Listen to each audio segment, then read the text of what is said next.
माता सावित्री की कृपा सदा सर्वदा बनी रहे। दोस्तों, आज की इस वीडियो में मैं आपको वट सावित्री की पूजा विधि करके दिखाने वाली हूँ कि किस प्रकार से आप साक्षात वट वृक्ष के नीचे बैठ करके पूजा कर सकते हैं। क्या क्या सामग्री आपको वहाँ पर ले जानी होती है, फिर ये आपको कैसे करनी होती है, पूजा के नियम क्या होते हैं और पूजा के बाद जो हम सामग्री चढ़ाते हैं उसका हमें क्या करना होता है।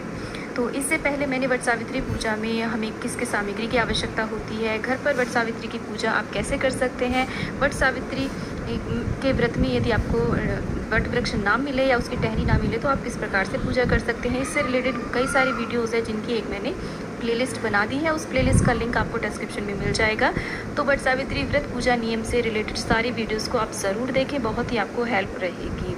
दोस्तों, ज्येष्ठ अमावस को वट सावित्री व्रत पूजा किया जाता है, इसे बड़मावस भी कहा जाता है। दक्षिण भारत की तरफ ये पूजन ज्येष्ठ पूर्णिमा को किया जाता है, इसीलिए इसे वहाँ पर वट पूर्णिमा भी कहा जाता है। तो ये जो पूजन है ये दोपहर 12 बजे के बाद किया जाता है, तब तक हमें एकदम निराजल और निराहार रहना होता है। लेकिन यदि आपको कोई प्रॉब्लम है तो आप जूस, दूध आदि, फल, चाय आदि ले सकते हैं। और उससे पहले करने होते हैं आपको 16 श्रृंगार। अच्छे प्रकार से आपको 16 श्रृंगार करने चाहिए, मेहंदी लगानी चाहिए, महावर, आलता, और जितना ज़्यादा से ज़्यादा हो सके उतना आप श्रृंगार करें। आप अपने शादी का जोड़ा भी पहन सकते हैं। तैयार होने के बाद में आप वट वृक्ष के पास जाएं। यदि आपको देखिए वट वृक्ष के पास किसी भी प्रकार की कोई गंदगी आदि दिखाई देती हो तो वहाँ पर आप इस प्रकार से साफ़ अवश्य कर लें। तो मैं देखिए वट वृक्ष का पूजन करने आई हूँ। और दोस्तों, दक्षिण भारत में ये त्यौहार है ना, वो वट पूर्णिमा यानी कि ज्येष्ठ पूर्णिमा को किया जाता है। उत्तर भारत में ये ज्येष्ठ अमावस के दिन किया जाता है। पूजा के नियम, पूजा विधि सब सेम ही रहती है। और इसके बाद में देखिए श्रृंगार किया जाता है वट वृक्ष के पत्तों से। इस प्रकार से आप चाहें तो माला भी बना सकते हैं या बालों में इस प्रकार से पत्ता लगा करके आप पूजन करें। अपने सुहाग की चुनरी ओढ़ें। आपके पास यदि पीलिया है तो आप पीलिया अवश्य ओढ़ें।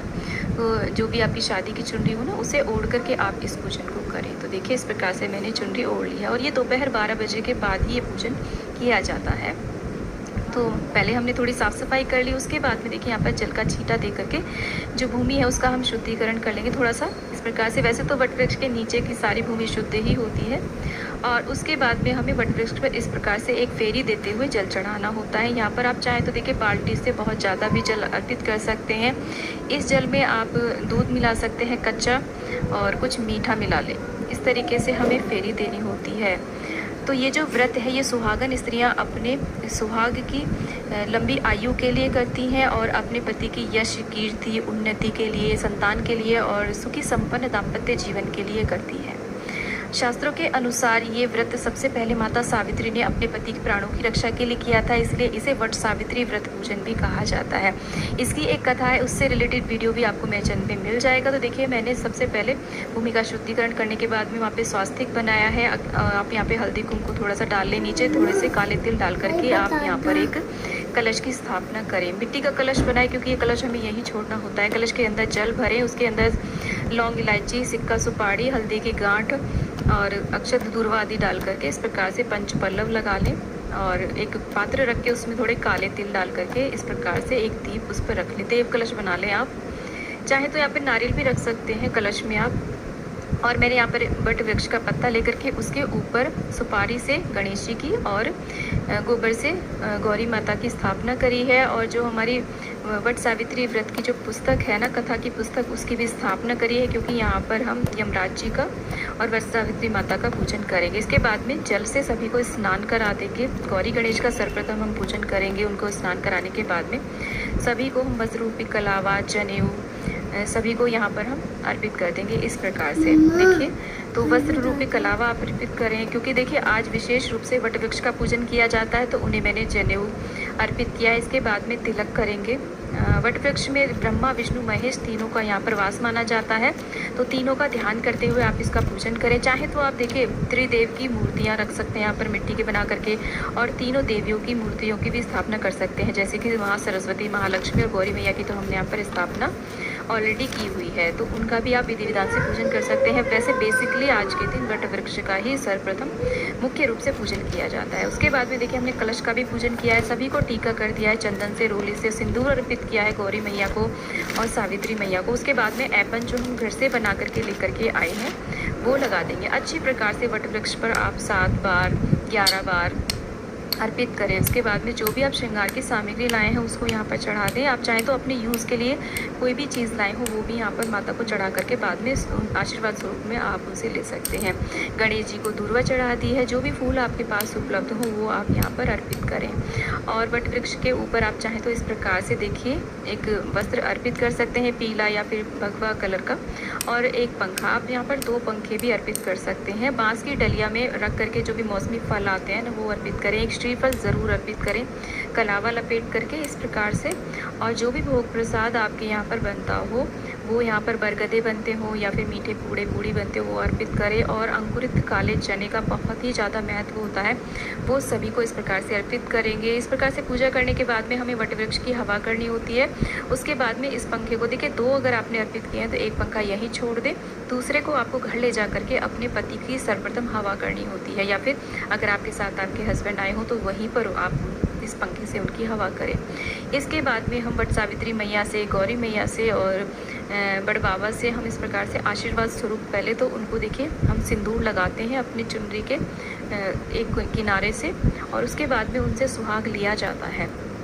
आप सुहाग 5 बार 7 बार इस प्रकार से अपनी मांग भरें और वहीं पर बैठ जाएं वट वृक्ष के नीचे, और हाथ में कुछ काले चने ले करके वट सावित्री व्रत की पुस्तक आप उठा करके उसकी कथा का श्रवण करें या पाठ कर सकते हैं।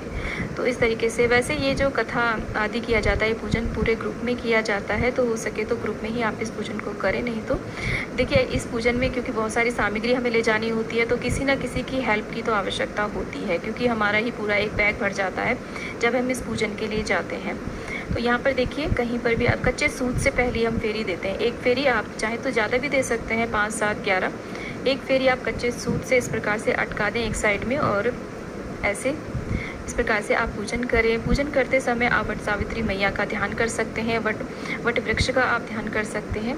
तो इस तरीके से देखिए हम फेरी कर देते हैं। उसके बाद में आप कुछ फेरियाँ आप हाथ में काले चने ले करके फेरियाँ कर सकते हैं, या फिर आप पंखे से हवा करते हुए भी फेरियाँ कर सकते हैं। यहाँ पर फेरियाँ आप अपने सामर्थ्य के अनुसार कर सकते हैं, 7 11 21 51, नहीं तो विशेष रूप से 108 फेरियाँ करने का विधान माना जाता है। जितनी आपकी सामर्थ्य हो आप उतनी फेरियाँ करें। उसके बाद में देखिए थोड़ी सी कपूर आप एक दिए में रख करके छोटा सा हवन अवश्य रूप से करें, क्योंकि अमावस का दिन होता है। हवन के अंदर सामग्री अर्पित करें, जो भी भोग सामग्री है उसे आप अर्पित करें। सभी देवी देवताओं का ध्यान करते हुए, पितृदेवों का ध्यान करते हुए इस प्रकार से छोटा सा आप हवन अवश्य कर दें। जल की आचमनी करा दें। उसके बाद में हाथ में थोड़े काले तेल लेकर के पितरों के नाम का आप तर्पण अवश्य रूप से करें, क्योंकि सावित्री मैया ने भी इस दिन पितरों का तर्पण किया था, उनका ध्यान किया था, उनका पूजन किया था। और इस प्रकार से देखिए आप कपूर प्रज्वलित करके सभी की आरती करेंगे, सभी की आरती उतार दें। इस प्रकार से पूजन करने के बाद में, आरती करने के बाद में आप कुछ दक्षिणा अवश्य रूप से यहाँ पर आप अर्पित करें। और उसके बाद में वट वृक्ष के गले आपको इस दिन अवश्य रूप से लगना है। ये जो पूजन है प्राचीन दीर्घायु बरगद यानी कि वट वृक्ष के नीचे बैठ करके करना बहुत ही ज़्यादा शुभ माना जाता है। लेकिन किसी कारणवश आप ऐसा नहीं कर पा रहे हैं तो घर पर आप ये पूजन बहुत ही सरलता से कर सकते हैं। इसका वीडियो भी आपको मेरे चैनल पे मिल जाएगा। कहीं कहीं पर ये पूजन 3 दिन तक किया जाता है, त्रयोदशी, चौदस, अमावस या फिर पूर्णिमा तक 3 दिन तक किया जाता है। जैसे आपके यहाँ पर कुल परंपरा हो आप वैसा इस पूजन को कर सकते हैं। सुबह सवेरे स्नान करने के बाद में तो व्रत आप कैसा करेंगे उसका संकल्प लिया जाता है। और ये जो पूजन है दोपहर 12 बजे के बाद ही किया जाता है, तब तक कुछ भी खाया पिया नहीं जाता है। बाकी आपकी सामर्थ्य और स्वास्थ्य के ऊपर निर्भर करता है। और देखिए अगर आपको पीरियड आती है तो आप कोई भी पूजन साक्षात नहीं कर सकते, किसी अन्य से आप इस पूजन को करा सकते हैं। प्रेग्नेंट है तो कोई भी कठिन व्रत आप बिल्कुल ना करें। नेक्स्ट ईयर आप इस व्रत को अपने अनुसार कैसा भी कर सकते हैं, लेकिन प्रेग्नेंट है तो कोई भी व्रत आप कठिन ना लें। और आप चाहें तो यहाँ पर बायना भी निकाल सकते हैं किसी को देने के लिए, और चाहें तो आप अपने यूज़ के लिए कोई भी चुनरी, कोई भी वस्त्र आदि या श्रृंगार की सामग्री आप यहाँ पर चढ़ा करके बहुत सारी सामग्री आप स्वयं भी यूज़ कर सकते हैं, और आप अपने घर परिवार की महिलाओं में भी वितरित कर सकते हैं। और अपने पति के लिए आप कुछ ना कुछ अवश्य रूप से यहाँ पर निकालें, कोई भी वस्त्र निकालें या फिर उनके लिए पैंट शर्ट निकाल सकते हैं, कोई भी यूज़ की चीज़ आप यहाँ पर निकाल करके, और उसके बाद में आशीर्वाद स्वरूप वट वृक्ष से आप ले सकते हैं।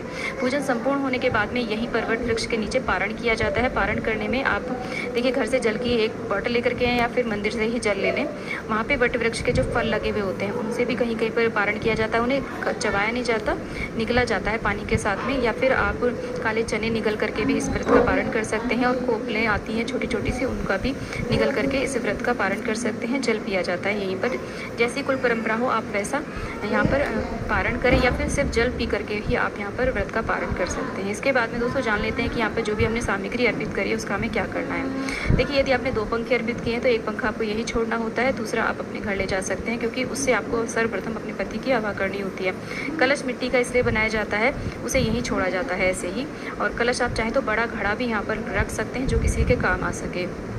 भोग सामग्री थोड़ी सी आप प्रसाद स्वरूप ले लें यहाँ से, बाकी सब आपको यहीं छोड़नी होती है। कथा पुस्तक आप ले सकते हैं, कोई आप अपने बर्तन लेकर के आए हों अपने प्रयोग के, उन्हें आप ले सकते हैं। श्रृंगार की सामग्री थोड़ी सी आपको अपने यूज़ के लिए लेनी है, बाकी यहीं छोड़ देनी है। जो भी वट वृक्ष को आपने वस्त्र अर्पित किया है वो भी आपको यहीं छोड़ना होता है, और भोग प्रसाद भी यहीं छोड़ना होता है। थोड़ा बहुत आप यहाँ से भोग प्रसाद ले सकते हैं, बाकी सब यहीं पर छोड़ना होता है। और जिसे पंडित जी मंदिर में जो भी होता है ना, वो सब ले लेते हैं। दक्षिणा भी आपको यहीं छोड़